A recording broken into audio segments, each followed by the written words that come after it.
Bom, eu não consigo levar a sério essa história de língua não binária, de que a língua é opressora, e vem aquela história de todes, amigues, ile, não sei como é que... É, sinal de sanidade mental, né? O que diabos é isso? De onde surgiu isso? Meu Deus do céu. Bem, a linguagem não binária, também conhecida como dialeto não binário, ela foi uma linguagem criada, obviamente, pelos não binários, né? E quem são os não binários? São as pessoas que não se identificam nem com gênero feminino, nem com gênero masculino. Então, ocorre aí uma tentativa de neutralização da palavra. Então, por exemplo, não seria amigo nem amiga, seria amigue, né?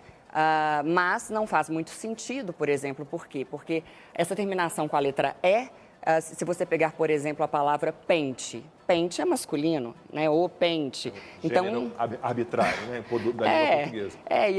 Então, esse dialeto não binário, ele não possui nenhum embasamento linguístico, científico, e ele é um desrespeito à língua portuguesa, né? Que não tem nada de opressora, meu Deus do céu. Desde quando a língua é opressora? A questão de se achar a língua portuguesa opressora ou qualquer outra tem a ver com politicamente correto, né? Porque, primeiramente, as pessoas tentam dominar a forma como nós falamos, depois a forma como nós pensamos e, por fim, a forma como nós agimos. E no caso aí do dialeto não binário e até dessa questão aí do boa noite a todos e a todas, né, que a gente vê muito hoje, a questão é a seguinte: a língua portuguesa vem do latim, né? E no latim havia o gênero masculino, o gênero feminino e o gênero neutro. Como tem no alemão. Exato. E na passagem do latim para o português, o que houve, simplesmente o que era o neutro virou o masculino. Então, quando eu digo boa noite a todos, eu já estou fazendo referência a homens e a mulheres. Portanto, dizer boa noite a todos e a todas é uma redundância, é completamente desnecessário. E eu sou professora de português, eu preciso defender aí, né, puxar a sardinha para o meu lado. Para mim, é completamente desnecessário. No meu ponto de vista, é uma questão muito mais ideológica e política do que linguística.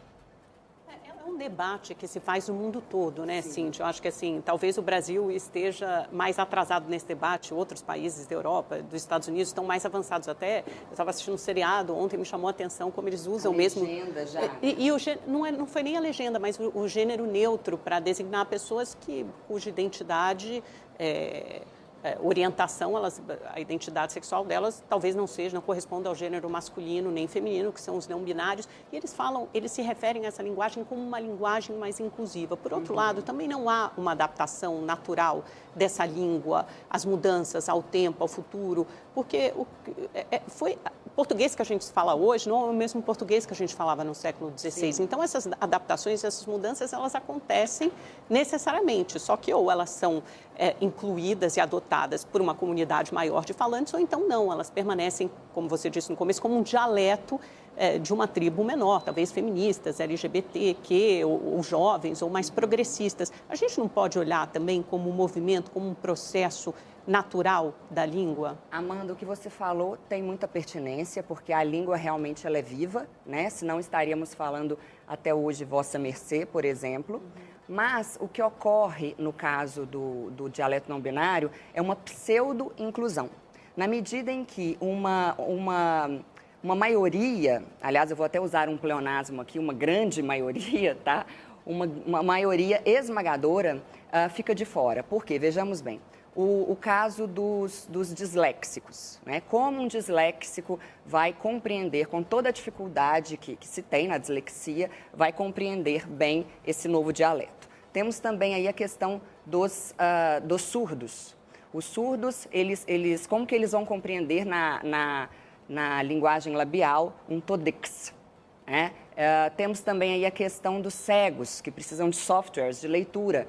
Como os cegos farão a leitura? Assim, o que eu quero dizer pessoas que já enfrentam tantas dificuldades, né, que já têm tantas limitações linguísticas no seu dia a dia, elas teriam de se adaptar a um novo modo de falar que beneficiaria apenas uma ínfima minoria. Uma minoria que, devemos respeitar essas pessoas, mas a vontade dessas pessoas não pode prevalecer em relação à língua portuguesa, em relação aos demais. Cria-se aí também como que eu vou falar, uma elite, talvez uma elite progressista, uma elite, e só essa elite vai compreender essa fala, né? A gente vive num país em que as pessoas são semi-analfabetas, elas têm, a nossa educação, ela vai de mal a pior, então me parece uma grande bobagem